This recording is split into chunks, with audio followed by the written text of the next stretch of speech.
नाजरीन की खिदमत में शीरीन दलवी का आदाब। नाजरीन, आज का हमारा मौजू है रूमेटॉइड आर्थराइटिस।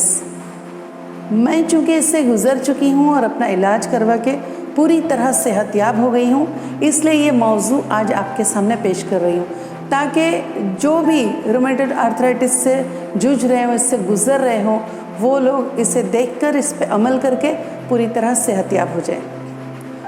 नाज़रीन, आर्थराइटिस की कई किस्में होती हैं, जैसे ऑस्टियोआर्थराइटिस, सोराइसिस आर्थराइटिस और रूमेटॉइड आर्थराइटिस।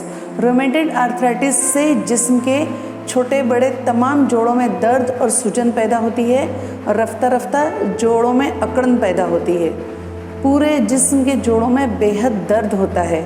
मरीज़ पेन किलर लेने के बावजूद दर्द से तड़पता रहता है। मैं चूँकि इस तकलीफ़ से गुज़र चुकी हूँ, इसलिए अच्छी तरह जानती हूँ। मेरा आर्थराइटिस 650 से 700 तक हुआ करता था।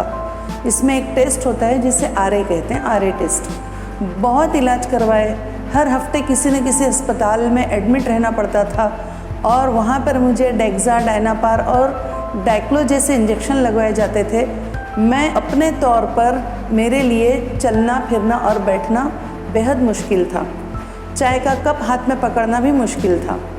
मेरे फैमिली डॉक्टर धुरेंद्र काटके ने मुझे मशवरा दिया कि मैं खाने पीने पर तवज्जो दूं और किसी और पैथी में भी ट्राई करूं, जैसे यूनानी, आयुर्वेद वगैरह।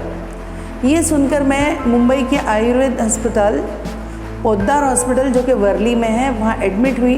तकरीबन 1 महीना वहाँ रहकर इलाज करवाया, मगर मुझे कोई ठीक फ़ायदा नहीं हुआ। फिर मैं वापस आई घर पे और वही सूरत हाल थी। इस दौरान मेरी मुलाकात डॉक्टर VK अनिल से हुई, जो ऑर्थोपेडिक सर्जन हैं। उन्होंने कहा कि मैं आपको दवाएं दे सकता हूं, मगर आपको अपने खाने पीने पर और रोज़मर्रा ज़िंदगी पर पूरी तवज्जो देनी होगी। उन्होंने कहा ख़ास तौर से खजूर, गाजर, चुकंदर, सफ़ेद तिल वगैरह खाएं, पालक, अंडे, बकरे की कलेजी और मछली खाएं। मैं चूँकि समंदरी ग़िज़ा नहीं खाती हूँ, इसलिए उन्होंने मुझे ओमेगा B3 के कैप्सूल्स दिए। इसके साथ मल्टीविटामिन और कैल्शियम की दवाएं भी जारी थीं। एलोपैथी दवाओं के साथ जो साइड इफ़ेक्ट्स होते हैं, उससे मेरे बाल झड़ने लगे और मेरे दांत टूटने लगे। बहुत कुछ तकलीफ़ें हो रही थी, मगर चूँकि आर्थराइटिस थोड़ा कंट्रोल में था, इसलिए मैं इसे बर्दाश्त कर रही थी। आज आप मुझे देख रहे हैं, इसमें बड़ा कमाल खाने पीने की आदत बदलने और मुख्तलिफ़ सब्ज़ियों का जूस पीने का ये असर है। मैंने यूनानी तरीक़ा इलाज को जब पढ़ना शुरू कर दिया और बारीक बीनी से इसकी तहक़ीक़ की, तो जो कुछ हासिल हुआ, इस पर अमल करने से मेरा आर्थराइटिस पूरी तरह ख़त्म हो गया। मेरे सर के बाल भी लौट आए और लंबे घने हो गए, जिसके लिए मैंने Oziva hair and skin powder लेना शुरू किया था। इसके बाद मैंने सबसे पहले अपने घर से एल्युमिनियम और प्लास्टिक और नॉन स्टिक के बर्तन हटा दिए। दूध और चाय के लिए स्टील के बर्तन लिए, खाना बनाने के लिए लोहे की कढ़ाई, लोहे का तवा, करछुल और मिट्टी के बर्तन लिए। और उसके बाद ये सारी चीज़ें हमने अमेज़ॉन से मंगवाई और उसके बाद मैंने सबसे पहले तांबे के बर्तन में पानी पीना शुरू किया।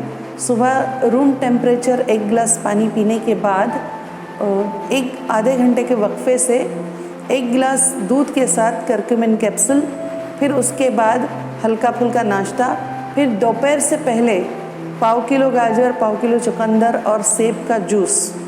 ये पीने के बाद दोपहर का खाना। परहेज़ खट्टा, बैगन, भिंडी और करेले का, इन चीज़ों का सख्त परहेज़, बाकी सब खा सकते हैं। फिर धीरे धीरे मुझे बेहतर लगने लगा। चाय ख़ास तौर से अदरक की दिन में 2 बार पीने से मुझे काफ़ी बेहतर लगता था और इसी तरह मुझ में उठ के बैठने और चलने की ताकत पैदा हुई। फिर मैंने एक फ़िज़ियोथेरेपी से रब्ता किया और बाकायदा फ़िज़ियोथेरेपी और एक्सरसाइज शुरू की, क्योंकि इसमें आर्थराइटिस में अपने सारे जॉइंट्स को फ्लेक्सिबल बनाने के लिए फ़िज़ियोथेरेपी और एक्सरसाइज बहुत ज़रूरी होती है।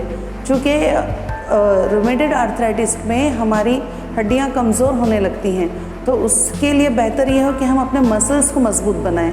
तो मसल्स को मज़बूत बनाने के लिए और हड्डियों को बेहतर रखने के लिए हमें अच्छी ग़िज़ा के साथ साथ फिजियोथेरेपी और एक्सरसाइज की ज़रूरत पड़ती है। फिजियोथेरेपी की कुछ सेशन जैसे 10, 15, 20 या 30 होने के बाद हम जो एक्सरसाइज सीखते हैं उसे हमेशा जारी रखना चाहिए और खाने पीने का जो तरीका हमने बताया है इस पर अमल करते रहें। मेरे 1 साल में आर्थराइटिस से मैं पूरी तरह मुक्त हो चुकी हूँ। मुझे अब कोई तकलीफ़ नहीं है, मैं एक नॉर्मल ज़िंदगी जी रही हूँ, बहुत अच्छी रफ्तार से चलती फिरती हूँ, कोई बेल्ट नहीं, कोई दवा नहीं, कुछ भी नहीं। जीने चढ़ना उतरना, घर के काम काज करना अब मेरे लिए बहुत आसान हो गया है। मैं उस दौर से गुज़र चुकी हूँ जिसमें 24 घंटे पूरे बदन में दर्द रहता है और नींद भी नहीं आती, लेकिन अब सब कुछ बेहतर है। मैं चाहती हूँ कि आप लोग भी इस पर अमल करें और अपने आप को बेहतर बनाएं। जो आर्थराइटिस के मरीज़ इस मर्ज़ से जूझ रहे हैं, परेशान हैं, वो अगर इस पर अमल करते हैं तो इस मर्ज़ से पूरी तरह छुटकारा पा सकते हैं। इसी के साथ शीरीन तेलवी को इजाज़त दीजिए, फिर हाजिर होते हैं किसी अच्छी वीडियो के साथ। और हाँ, हमारे इस वीडियो को लाइक और सब्सक्राइब करना न भूलें। इसके लिए शुक्रिया।